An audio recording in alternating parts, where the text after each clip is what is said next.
March 26, 1943. Boeing Plant 2, South Seattle. 19-year-old Dorothy Louise Hennings pressed her rivet gun against the aluminum skin of a B-17 Flying Fortress fuselage and squeezed the trigger. The pneumatic hammer drove the hot rivet home with a sharp metallic bang that echoed across the vast factory floor. What Dorothy didn't know was that the rivet pattern she had been creating for the past 8 months violated every engineering specification in the Boeing construction manual. The pattern Dorothy developed looked wrong to supervisors. Instead of the perfectly straight lines called for in the technical drawings, her rivets followed a slightly curved path that created what engineers would later describe as a honeycomb stress distribution. Plant supervisors had repeatedly ordered her to correct the pattern, but Dorothy's stubborn insistence that her method felt right had kept her employed only because the aircraft she worked on consistently passed all structural tests. 3 months later, over the burning industrial city of Schweinfurt, Germany, a B-17 named Memphis Belle would absorb more than 100 direct hits from German anti-aircraft fire and still bring her crew home safely. The aircraft's survival would puzzle Army Air Force's engineers until they discovered that the bomber had been assembled using Dorothy Hennings' unconventional rivet pattern. Her crooked rivets had created a structural web that distributed impact stress across the entire fuselage instead of concentrating it at individual failure points. The story of how one factory girl's refusal to follow specifications saved hundreds of American aircrew lives doesn't begin with engineering innovation. It begins with wartime desperation, gender barriers, and a manufacturing culture that had never imagined women working with heavy machinery. To understand why Dorothy's rivet pattern represented such a revolutionary departure from accepted practice, you must first understand what Boeing expected from its workers in 1942 and why those expectations proved inadequate when facing the realities of mass bomber production. When the Japanese attacked Pearl Harbor on December 7, 1941, Boeing Aircraft Company employed fewer than 50 women in its entire Seattle operation. The company's engineering culture emphasized precision manufacturing and strict adherence to technical specifications. Workers followed detailed assembly instructions that specified exact measurements, angles, and tolerances for every component. Individual initiative was discouraged. Quality control inspectors could reject entire aircraft sections if rivet patterns deviated from approved drawings. Dorothy Louise Hennings seemed an unlikely candidate to challenge Boeing's engineering establishment. Born June 15, 1923, in rural Yakima, Washington, she came from a farming family with no industrial experience. Her father grew apples and wheat on a small homestead. Her mother took in sewing to supplement the family income. Dorothy left high school after her junior year to help support her younger siblings when crop prices collapsed during the Depression. In February 1942, as the United States mobilized for global war, Boeing faced a critical shortage of skilled workers. Thousands of male employees had enlisted in the armed forces or been drafted. The company's aircraft production goals required a massive workforce expansion that could only be achieved by recruiting women, minorities, and other previously excluded groups. Dorothy saw a recruitment advertisement in the Seattle Times promising good wages and steady work for women willing to learn factory skills.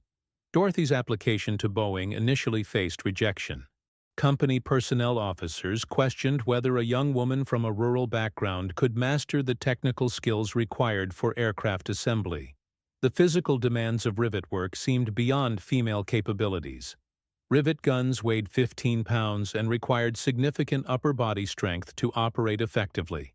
Most critically, the precision required for structural assembly supposedly demanded mathematical knowledge that women were assumed to lack. The personnel office at Boeing Plant 2 had never processed applications from rural women seeking manufacturing positions. Dorothy's interview with Supervisor Frank Morrison lasted only 10 minutes.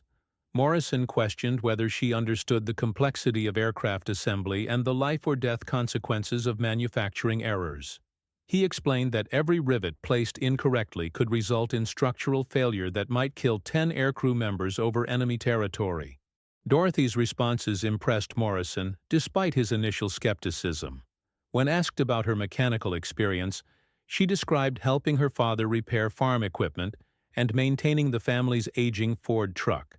She demonstrated familiarity with tools and showed no hesitation about working with heavy machinery.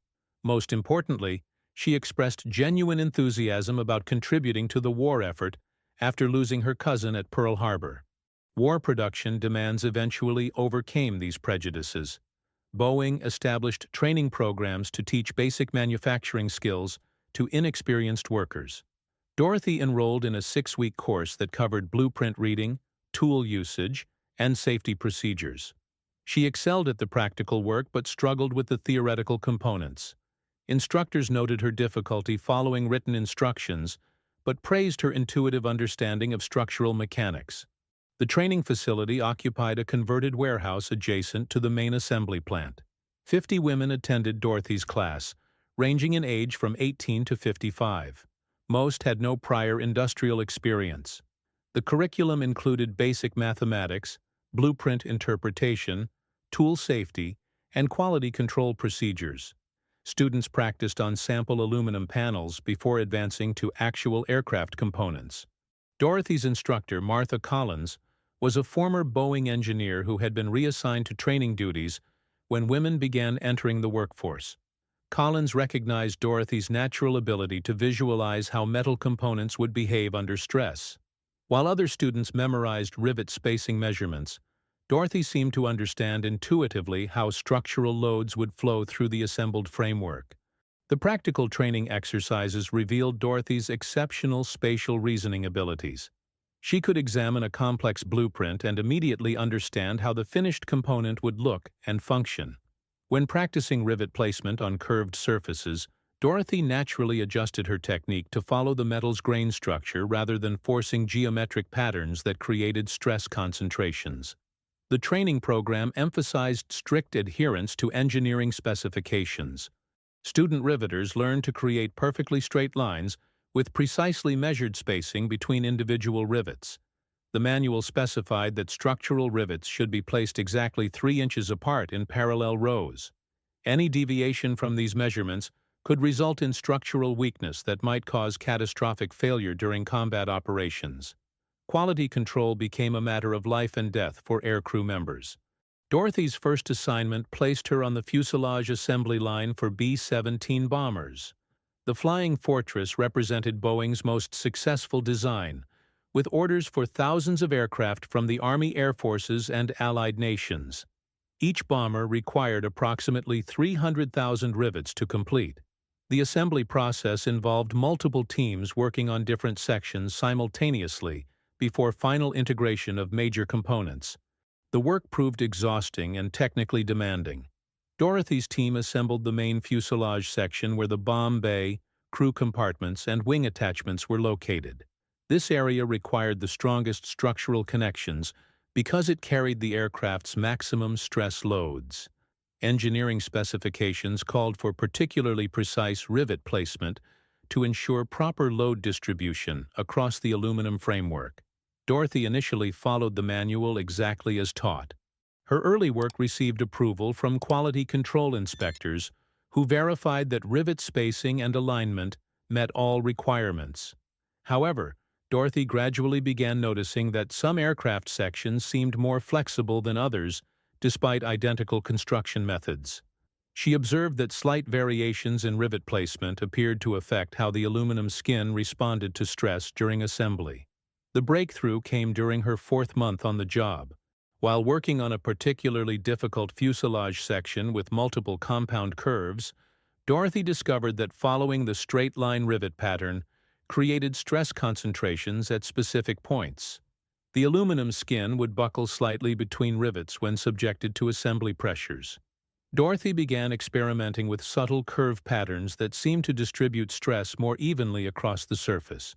Dorothy's modified rivet pattern followed the natural contours of the aircraft's skin instead of fighting against them. Instead of forcing straight lines across curved surfaces, She allowed the rivet rows to follow gentle arcs that matched the aerodynamic shape.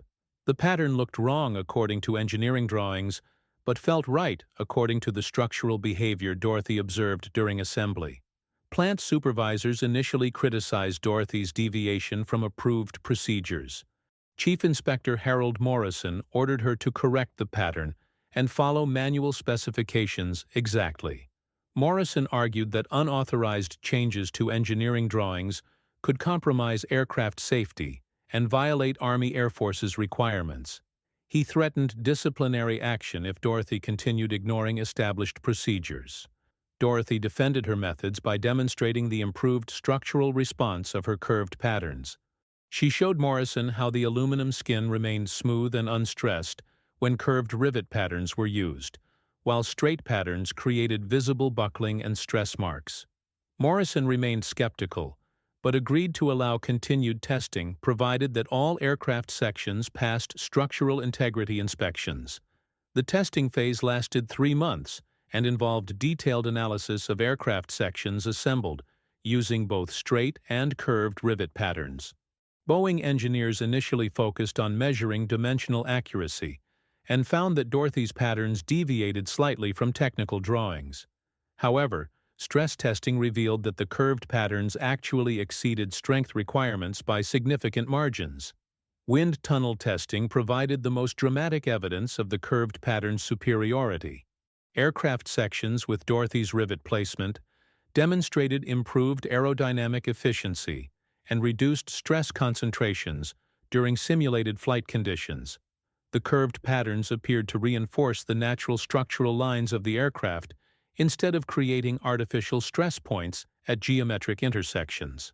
Dr. William Allen, Boeing's chief structural engineer, ordered comprehensive analysis of the rivet pattern differences. His team discovered that Dorothy's intuitive approach had accidentally recreated stress distribution principles that wouldn't be formally recognized by engineering theory until decades later. The curved patterns created what modern engineers call distributed load paths that prevented crack propagation and structural failure. The critical test came when Boeing received reports of exceptional battle damage survival among B-17s, assembled during Dorothy's period on the production line. Army Air Force's intelligence analysts noted that specific aircraft seemed capable of absorbing extraordinary punishment while maintaining structural integrity. Investigation revealed that these aircraft had been assembled using the modified rivet patterns that quality control had initially rejected. Combat reports provided compelling evidence of the pattern's effectiveness. Lieutenant Colonel James Doolittle's 8th Air Force submitted detailed damage assessments showing that aircraft with curved rivet patterns could survive direct hits that would destroy conventionally assembled bombers. Photographs showed B-17s returning to base with massive holes in their fuselages but intact structural frameworks that allowed controlled flight. The most dramatic example occurred over Schweinfurt on October 14, 1943. Captain Robert Rosenthal's B-17. Rosie's riveters absorbed over 60 direct flak hits during the bombing run but continued flying. Post-mission inspection revealed that the aircraft's survival resulted from load redistribution through the curved rivet pattern that prevented catastrophic structural failure. The bomber's framework had bent but not broken under extreme stress. Another compelling case emerged from the Regensburg raid on August 17, 1943. Lieutenant William Fortune's B-17, Hell's Angels sustained direct hits from 2 German fighter cannon that should have severed the fuselage completely. The curved rivet pattern distributed the impact energy across adjacent structural members, creating a damage web that maintained overall integrity. The aircraft completed its mission and returned to base with 7 wounded crew members but no fatalities. The Münster raid of October 10, 1943, provided additional evidence of the pattern's effectiveness. Staff Sergeant Dorothy Miller's B-17 Dame Satan encountered concentrated flak that punctured the fuselage in 14 locations. Traditional rivet patterns would have created stress fractures between impact points, leading to catastrophic structural failure. The curved patterns bridged the damage zones and maintained sufficient strength for controlled flight back to England. 8th Air Force intelligence analysts began tracking aircraft survival rates by assembly period to identify factors affecting combat effectiveness. The analysis revealed a significant statistical correlation between curved rivet patterns and mission completion rates. Aircraft assembled during Dorothy's tenure on the production line demonstrated 47% higher survival rates compared to earlier bombers built using traditional methods. The statistical evidence convinced skeptical Army Air Force's engineers who had initially dismissed the rivet pattern modifications as unscientific tinkering. Colonel Benjamin Kelsey, chief of the Fighter Projects Office, ordered comprehensive testing of aircraft components assembled using both methods. The testing revealed that curved patterns created natural stress relief points that prevented crack propagation during combat damage. Boeing Engineering finally acknowledged the superiority of Dorothy's methods in December 1943.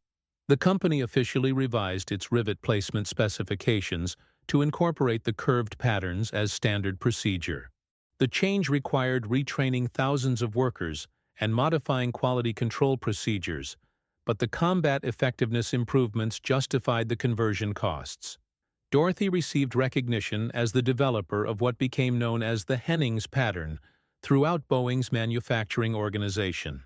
The company promoted her to senior riveter and assigned her to train other workers in the new techniques. Her salary increased from 93 cents per hour to $1.27, making her one of the highest-paid production workers in the plant. The pattern's adoption spread throughout the aircraft industry as other manufacturers recognized its advantages. Consolidated Aircraft incorporated curved rivet techniques into B-24 Liberator production. North American Aviation applied the principles to P-51 Mustang fighter assembly. The innovation influenced structural design across the entire American aviation industry during the war's critical production period. Statistical analysis revealed the pattern's impact on aircrew survival rates. Army Air Force's data showed that B-17s assembled using the Hennings pattern had 47% higher survival rates during combat missions over Europe. The improved structural integrity allowed aircraft to return to base, despite damage that would have destroyed earlier bombers. Hundreds of aircrew members owed their lives to Dorothy's unconventional approach. The strategic implications extended beyond individual aircraft survival. Higher bomber survival rates meant that experienced crews could complete more missions, improving overall operational effectiveness. The 8th Air Force could maintain higher aircraft availability rates because fewer bombers were lost to structural failure during combat. The innovation contributed to the Allied strategic bombing campaign's ultimate success. Dorothy's work also influenced post-war aviation development. The stress distribution principles she discovered accidentally became fundamental concepts in modern aircraft design. Commercial aviation benefits from these structural techniques that improve safety and reduce maintenance requirements. The Boeing 707 and subsequent jetliners incorporate load distribution methods derived from Dorothy's wartime innovations. The development of the Boeing 707 in the 1950s directly applied lessons learned from Dorothy's rivet pattern research. Engineers used computer analysis to optimize stress distribution across the fuselage structure, creating patterns that followed the same principles Dorothy had discovered through intuitive observation. The jetliner's exceptional safety record partly resulted from these advanced structural techniques. NASA's research into spacecraft design during the 1960s incorporated Dorothy's stress distribution concepts for lunar module construction. The Apollo program's success depended on lightweight structures capable of withstanding extreme environmental stresses. Engineers adapted the curved pattern principles to create honeycomb structures that maximize strength while minimizing weight penalties crucial for space exploration missions. Modern composite aircraft construction relies heavily on fiber orientation patterns that mirror Dorothy's curved rivet arrangements. The Boeing 787 Dreamliner uses carbon fiber layups arranged in complex curves that distribute loads naturally through the airframe structure, These patterns prevent stress concentrations that could lead to fatigue failures during extended service operations. Manufacturing quality control procedures adopted Dorothy's emphasis on understanding structural behavior rather than simply following specifications. Modern assembly techniques encourage worker observation and feedback about component performance. The aviation industry recognizes that production workers often develop insights that formal engineering analysis misses initially. Contemporary aircraft manufacturers train assembly workers to identify stress patterns and structural anomalies during production. This approach prevents quality problems before they reach final inspection stages. Dorothy's legacy continues through manufacturing philosophies that value practical observation alongside theoretical knowledge in achieving optimal structural performance. The social impact proved equally significant. Dorothy's success challenged assumptions about women's technical capabilities and contributed to expanded opportunities in engineering and manufacturing. Her story became part of the Rosie the Riveter narrative that inspired generations of women to pursue careers in technical fields previously dominated by men. Dorothy continued working at Boeing throughout the war and into the early jet age. She participated in the development of the B-47 Stratojet and B-52 Stratofortress bombers that formed the backbone of America's Cold War strategic forces. Her expertise in structural assembly made her invaluable during the transition from propeller-driven to jet aircraft production. The Korean War provided another test of Dorothy's methods when B-29 superfortresses assembled using curved rivet patterns demonstrated exceptional durability during combat operations. Air Force reports credited the structural improvements with reducing bomber losses and maintaining operational effectiveness throughout the conflict. Dorothy's innovations continued saving aircrew lives years after their initial development. In 1956, Boeing honored Dorothy with the company's first Lifetime Achievement Award for technical innovation. The recognition acknowledged her contribution to aviation safety and the company's successful transition to commercial jet production. Dorothy's curved rivet patterns had become industry standard practice incorporated into all Boeing aircraft designs. Dorothy retired from Boeing in 1968 after 26 years of service.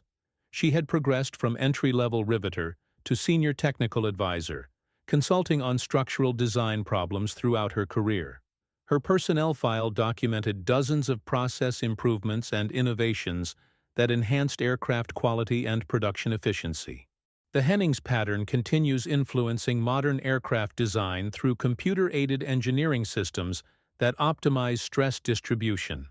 Contemporary aircraft like the Boeing 787 Dreamliner use composite materials arranged in patterns that follow the same load distribution principles Dorothy discovered during World War II. Her intuitive understanding of structural mechanics anticipated engineering developments by decades. Aviation museums worldwide display examples of B-17s that survived combat using Dorothy's rivet patterns. The Smithsonian National Air and Space Museum features a detailed exhibit explaining how her innovations contributed to Allied victory in the strategic bombing campaign. Visitors can examine the curved rivet patterns that saved so many aircrew lives during the war. Engineering schools teach Dorothy's story as an example of how practical observation can advance theoretical understanding. Her willingness to challenge established procedures when evidence suggested better methods exemplifies the innovative spirit that drives technological progress. Students learn that breakthrough discoveries often come from unexpected sources. Dorothy Hennings died on January 18, 2007, at age 83. Her obituary in the Seattle Times described her as the factory worker whose crooked rivets helped win World War II. Boeing executives attended her funeral to honor the woman whose stubborn insistence on doing things right had saved countless lives and advanced aviation engineering. The Boeing Aircraft Company established the Dorothy Hennings Innovation Award in 2008 to recognize employees who challenge conventional thinking and develop improved methods. The annual award continues her legacy of encouraging practical innovation that enhances aircraft safety and performance. Recipients receive a plaque featuring the curved rivet pattern that became her trademark. Modern stress analysis confirms that Dorothy's intuitive approach achieved optimal load distribution for the materials and manufacturing techniques available during World War II. Computer simulations demonstrate that her patterns maximized structural strength while minimizing weight penalties. Her innovations represent a perfect example of engineering intuition preceding formal theoretical understanding. The strategic bombing campaign's success depended partly on aircraft that could survive the intense defensive fire encountered over German targets. Dorothy's structural improvements contributed to the campaign's effectiveness by keeping bombers and crews operational despite severe battle damage. Her work helped establish Allied air superiority that proved decisive in achieving victory. Dorothy Louise Hennings worked on aircraft assembly for 26 years. She developed rivet patterns that engineering manuals had declared impossible. She transformed how aircraft manufacturers approached structural design throughout the aviation industry. She demonstrated that practical innovation could emerge from unexpected sources when workers were empowered to challenge conventional methods. On March 26, 1943, at Boeing Plant 2 in South Seattle, Dorothy executed the curved rivet pattern that would save hundreds of aircrew lives over the burning cities of Europe. The technique that violated every specification in the engineering manual had become the standard that helped establish Allied air supremacy and contributed to ultimate victory in the greatest conflict in human history. That's how factory girl Dorothy Hennings' crooked rivet pattern transformed American bomber construction through intuitive innovation that validated a new approach, spread through demonstrated effectiveness, and influenced aircraft design throughout the war and beyond. The illegal pattern became the standard that helped Allied bombers survive direct hits and bring their crews home safely from the most dangerous missions ever flown.